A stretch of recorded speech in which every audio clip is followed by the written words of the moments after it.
I started on beans, let's see, it's been a while ago. I had some that was ready. No, the early planted ones, I planted in April, were ready quite early. They did really well. I did them, let's see, the week of Husker Harvest Days, we were chopping silage, I was packing. We did 88 loads between two neighbors. I packed it, they hauled it, cut it. So we did that same while Husker Harvest Days was going on. We finished cutting silage the Friday, and I think that was like what, about the 11th, 10th or 11th of September. I don't remember. And then I started combining beans the next day, that Saturday. I didn't get started till about 5 or so. And then, let's see, we played Colorado then. I think we played, did we play Colorado? I don't know, then there was a football game on, Nebraska football, we had to watch that. So, I only got a grain cart filled up, and then that was it. That's all I did that day. Well, I got this little strip here. This is the last of Dad's beans we have to do.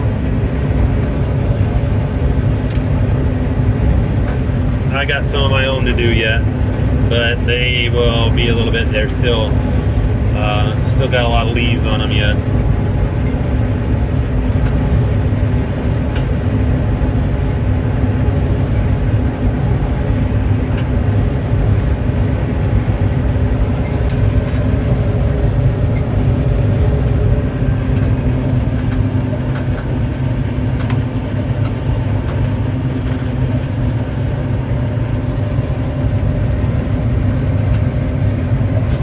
What I've done has been, they've all been pretty good for a change. The last couple, 3 years, they've really kind of sucked. So it's fun to get into some decent beans ones.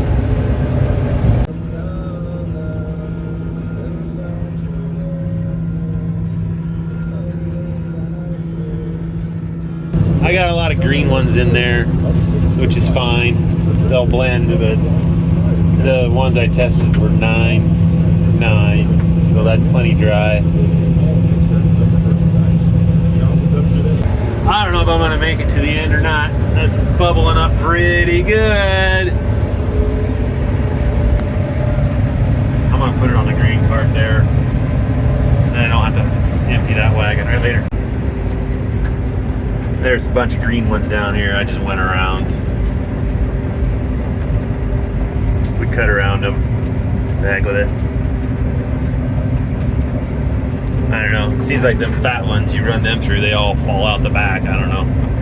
They don't go in the bin. Or a lot of them seem to fall out.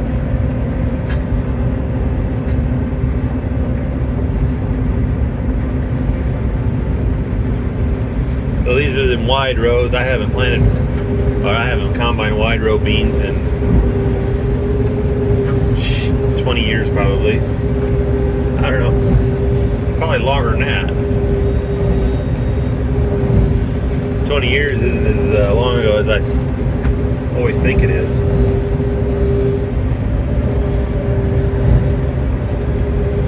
Last time I did wide row beans with a combine was probably, I used the 4400 and I had a Love Bar cutter bar.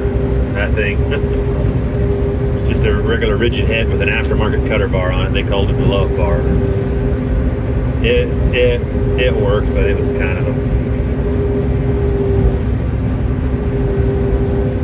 it worked better on the flat ground. It didn't work too well in the ditches and the hills and the. Then it was shortly after that we bought a 213 to put on it. And that was like day and night difference. That was a lot nicer. Still didn't have the automatic header height control on it.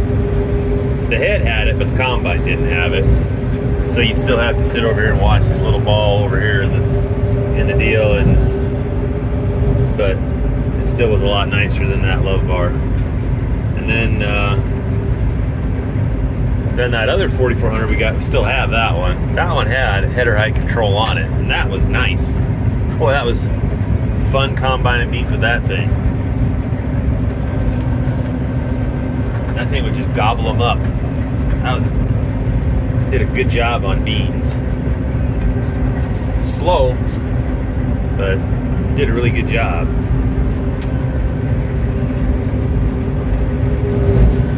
I still have that head in that combine. I could be out here with two machines running. However, I've been stealing parts off the other head. I stole a couple guards off of it. It's got like a brand new sickle in it. Brand new sickle and new guards, and I've been stealing those off it every once in a while. And stole the slip clutch down here. Stole that off of it. The other day I stole a left snoot off of it. I've been stealing the points off. I stole them. Doesn't have any tips on the shoes or whatever on the tips of the snoots. Those are gone now. But so yeah, that's a 213 snoot. They're a little different. They fit, but they're just a little different. This one got a little more tin work kind of closing it up so it doesn't have so many places for crap to gather, I guess. But otherwise they bolt on the same. Where you tie the spring on over here is a little bit different position, so your spring is plenty long. I was going to use the old spring, but I cut the bolt to get it off. Little did I know the springs were different.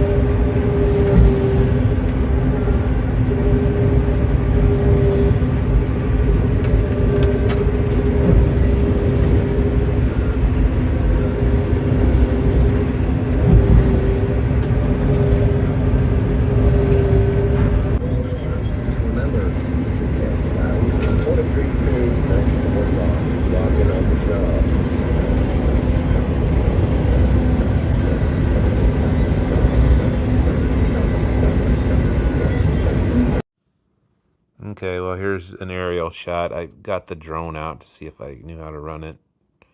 Just kind of playing around. You can see what I left there in the middle. It's all... You see the greenness in there. Even some up along the fence there I left. So yeah, I'm not a very good pilot. But...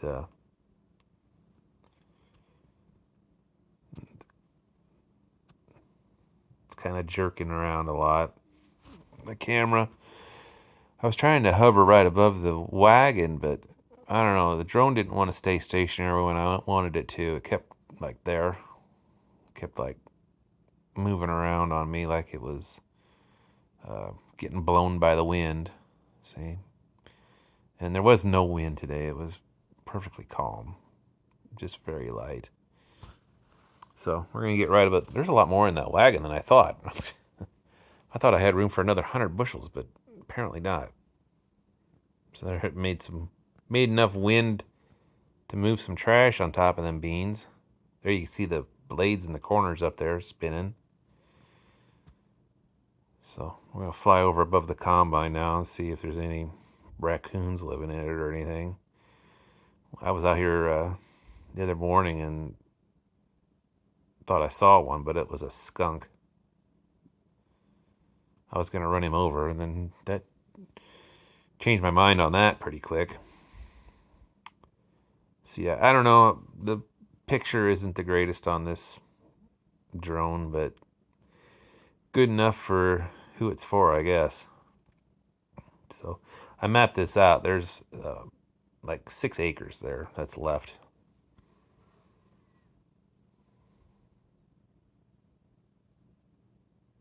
Down through this draw. Well, it's kind of a low spot through here. From here on the left and right, it goes uphill. Hard to tell in this screen, but anyway, that's what we got left. 6 acres. Later.